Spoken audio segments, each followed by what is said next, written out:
AIIMS में भर्ती कराया गया है। कल देर रात तबीयत खराब होने के बाद अमित शाह को एम्स में भर्ती कराया गया। उनका इलाज एम्स के निदेशक रणदीप गुलेरिया के नेतृत्व में चल रहा है। कुछ दिनों पहले ही कोरोना नेगेटिव होने के बाद उन्हें मेदांता अस्पताल से छुट्टी मिली थी। हालांकि अब जानकारी मिल रही है कि उन्हें एम्स में भर्ती किया गया है। कल रात तबीयत उनकी अचानक से खराब हुई, जिसके बाद अमित शाह को एम्स में भर्ती कराया गया है। उनका इलाज एम्स के निदेशक रणदीप गुलेरिया के नेतृत्व में फिलहाल चल रहा है।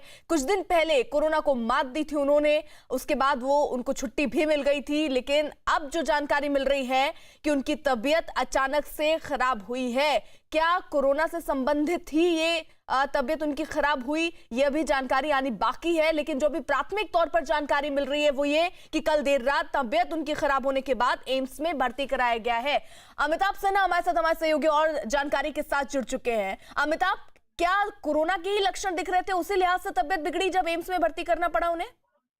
देखिए, देर रात उनको समस्या हो रही थी, उनको काफी थकान महसूस कर रहे थे वो, और सारे बॉडी एक मतलब शरीर में दर्द की शिकायत पिछले 3-4 दिनों से कर रहे थे। और रात में जब सांस लेने में तकलीफ हुई तो उनको एम्स में भर्ती कराया गया है। उनको पोस्ट कोविड केयर के लिए वहां भर्ती कराया गया है, क्योंकि वो अब कंफर्टेबल हैं और अस्पताल से ही काम कर रहे हैं, ये अस्पताल की बुलेटिन ने बताया है। तो जाहिर तौर पर जो कोरोना से जो मेदांता से उनको छुट्टी मिली थी, उसके बाद लगातार वो काम में जुट गए थे। इस कारण हो सकता है कि कुछ फैटिग और थकान की शिकायत उनको हो रही हो, और लेकिन अब अस्पताल का बुलेटिन कह रहा है कि वो अब ठीक है और अस्पताल से काम करना शुरू कर दिया है। क्या अमिताभ, उन्हें सांस लेने में दिक्कत, यानी जो कोरोना के लक्षण थे, क्या वैसा कोई लक्षण दिखा है, या थकान की वजह से उन्हें थोड़ी दिक्कत हुई और उसके बाद उन्हें लगा कि अस्पताल में एडमिट हो जाना चाहिए? देखिए, अभी 15 अगस्त के 1-2 दिन पहले ही वो अस्पताल से छूट कर आए थे, तो जाहिर तौर पर अभी पूरी तरह से वो अभी फिट नहीं हुए थे, लेकिन लगातार काम करना उन्होंने शुरू कर दिया था। तो हो सकता है कि अब उनको हालांकि कोरोना के बारे में WHO ने भी कहा है कि बीमारी 3 महीने तक एंटीबॉडी डेवलप हो जाते हैं, 3 महीने तक ये बीमारी दोबारा इरप्ट नहीं करती कोरोना जैसी। लेकिन वो थकान की शिकायत कर रहे थे और पूरे शरीर में दर्द की शिकायत वापस आने के बाद से ही कर रहे थे। ऐसे में उनको अस्पताल में भर्ती कराना पड़ा। हालांकि वो कोविड-19 के लिए निगेटिव टेस्ट हो चुका है उनका, कोरोना फिर से निगेटिव उनका आया है, कोई पॉजिटिव कोरोना नहीं आया है।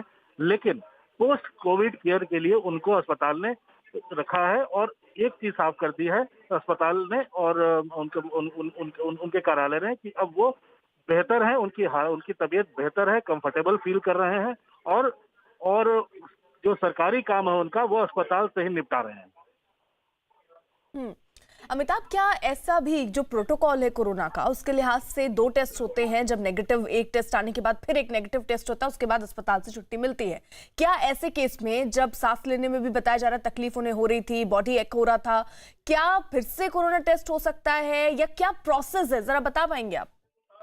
देखिए, सांस में तकलीफ की बात तो अब अस्पताल के मेडिकल बुलेटिन में एम्स नहीं कह रहा है, लेकिन जो प्रथम रिपोर्ट आई थी उसमें यह था कि श्वास में तकलीफ के कारण उन्हें भर्ती कराया गया है। लेकिन एम्स का जो प्रोटोकॉल डिवीजन है जो कह रहा है कि उनके शरीर में बहुत ज्यादा दर्द और बहुत ज्यादा थकान की शिकायत है। तो ये एक तो बहुत लंबा बीमार रहे वो और मेदांता में भर्ती रहे, उसके बाद बाहर आकर हो सकता है पूरी तरह से फिट न हो और काम में लग गए हो। इस कारण ये फैटिग और बॉडी एक जैसे लक्षण उनमें दिखने लगे हो 3-4 दिन। ऐसे में उनको फिर से उनका कोरोना टेस्ट एम्स ने किया और कोविड-19 के लिए उनको निगेटिव पाया गया है, और अब उनको पोस्ट कोविड केयर के लिए अब कुछ दिनों तक एम्स में रखने की बात की है एम्स ने। और अब वो सरकारी काम का निपटारा अगर उन्होंने करना वहां से शुरू कर दिया है, तो जाहिर तौर पर जब तक ये शरीर की थकान और जब तक ये सारे लक्षण मिट नहीं जाते, वो स्वास्थ्य लाभ एम्स नहीं करेंगे अभी। यानी अमिताभ, अभी 3-4 दिन हो सकता है कि अमित शाह अस्पताल में ही एडमिट रहे? बिल्कुल, ये बुलेटिन के हिसाब से उनको पोस्ट कोविड केयर के लिए वहां रखा गया है। तो जाहिर तौर पर अमित शाह देश के गृह मंत्री हैं, देश के 2-3 सबसे शक्तिशाली नेताओं में से एक हैं वो, तो जाहिर तौर पर उनके लिए ज्यादा से ज्यादा स्वास्थ्य लाभ बेहतर होगा और बाहर आकर काम करने से बेहतर है एम्स, जो देश का प्रीमियर इंस्टीट्यूट है। एम्स में अगर आप पहुंचे तो कम से कम बड़े से बड़े नेताओं का भी एक भरोसा है कि एम्स ज्यादा बेहतर तरीके से इलाज करता है और डायग्नोज करता है बीमारियों को। अगर वहाँ के निदेशक के ट्रीटमेंट में अगर अमित शाह है तो ये काफी बेहतरी की ओर उनका स्वास्थ्य बढ़ ही रहा है। यानी 2-3 चीजें जो आप स्पष्ट कर रहे हैं अमिताभ, वो ये कि सांस लेने में तकलीफ, जैसे कि जानकारी पहले आ रही थी, अब वो तकलीफ जो हेल्थ बुलेटिन जारी हुआ है अस्पताल की तरफ, उसमें इस बात का जिक्र नहीं है। बिल्कुल, श्वास लेने की तकलीफ का जिक्र नहीं है, लेकिन जो पिछले 3-4 दिनों से जो थकान की बात कर रहा है और थकान की शिकायत कर रहे थे अमित शाह, और दूसरा अपने शरीर के दर्द की शिकायत कर रहे थे। हम्म। तो ज़ाहिर तौर पर अगर आप लंबी बीमारी के बाद उठते हैं, और अगर एक कॉमन मैन के लिए भी होता है, अगर आप लंबी बीमारी के बाद उठ रहे हैं और लगातार काम पे लग गए हैं, तो बीमारी के दोबारा इरप्ट करने का खतरा होता है। लेकिन डब्ल्यूएचओ के गाइडलाइन के मुताबिक अगर कोरोना दोबारा इरप्ट करता है, तो उसमें भी 3 महीने लगते हैं। 3 महीने के लिए, क्योंकि एक बार कोरोना होता है, उसके इलाज के बाद आपके अंदर एंटीबॉडी डेवलप हो जाते हैं। तो जाहिर तौर पर अगर कोरोना होना होगा तो 3 महीने के बाद होगा, डब्ल्यूएचओ के दिशा निर्देशों के हिसाब से। तो यहाँ उनका कोरोना नेगेटिव आ चुका है उनकी जांच में, पहली बात। दूसरी बात, उनको post Covid care, corona care के लिए वहां पर रखा गया है। तो जहां तक सांस लेने में तकलीफ और शरीर के दर्द की शिकायत है, उनका इलाज डॉक्टर गुलेरिया, जो एम्स के निदेशक हैं, वो खुद ही कर रहे हैं, जो कोरोना के खिलाफ लड़ाई में लगातार बढ़ चढ़कर हिस्सा लेते रहे हैं और फ्रंट से लीड कर रहे हैं लगातार इस बीमारी के खिलाफ जंग को। तो बेहतर, अब तो समाचार यही है एम्स के हिसाब से कि वो अब कंफर्टेबल फील कर रहे हैं, बेहतर बेहतर फील कर रहे हैं अमित शाह, और सरकारी कामों का निपटारा एम्स से अपने कमरे से ही निपटारा कर रहे हैं। अमिताभ, जिस तरीके से आप बता रहे हैं कि जैसे ही अस्पताल से उनको छुट्टी मिली थी तो ये समस्या थी कि उनको बॉडी एक यानी शरीर में दर्द की समस्या हो रही थी, कुछ और समस्या भी उन्हें लग रही थी, तो उन्होंने ये इंतजार क्यों किया? क्या कल, जैसे आप कह रहे हैं, सांस लेने में कोई तकलीफ की बात नहीं हुई, कल क्या रात में ऐसा हुआ कि सांस लेने में भी तकलीफ महसूस हुई हो और उसके बाद उन्हें लगा हो कि अस्पताल जाना बेहतर है?